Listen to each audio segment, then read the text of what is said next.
talking with Scott Hixon, who is the director of the Bridge Creek Bells. Yes. And how long have you been playing bells? I started playing bells, let's see, it's been almost 20 years, if you can imagine it. One day I was reading the church news, and there was an article that the Tabernacle Choir was going to start a bell choir.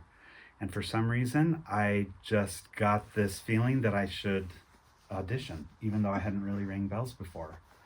So I auditioned and made it. So Lots of people will have seen the Tabernacle Choir at Temple Square, the orchestra at Temple Square, and it's always so dramatic, especially at Christmas when the bell ringers come in. So at some point you played with them, so did many of the other people in this group. one of the things about ringing bells is that it's so fun. And I think your viewers and listeners will be able to tell that. But once it gets into you, it just can't get out. And so now I have my own set of bells, and I reach out to all my bell ringing friends. And especially at this time of year, we get together and we'll do as many opportunities to ring as we possibly can. Yeah, It's so much something fun. about bells and Christmas. That's pretty magical. We're like the tinsel on the tree. Like you can have a tree without the tinsel and it's beautiful, but then you add the tinsel and it makes it breathtaking.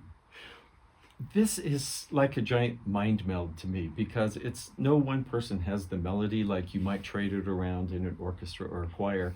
Every melody has to be people playing individual notes. So you were telling me, I thought maybe everybody had just their like 4 bars of breath and their one note. It's not like that at all on the music. No, it's not. It's just like reading regular sheet music for a piano, except for if you had like 30 fingers. But that's one of the things that's really challenging about bell ringing is that you have to learn how to play together as one person. Where if you're playing the piano, you get to control what note is louder, which note is softer. So when you reduce, you can do it all together. But when I'm relying on the people next to me to do the same thing, we have to learn how to work together. And I think it's one of the things that makes bell ringing such a fun little family to do. It's hard, but it's really rewarding when you get it. Tell me about the West Indies Carol. What made you choose this? Okay, when I was listening to the music, I wanted to find something that showed a lot of different techniques in bell ringing.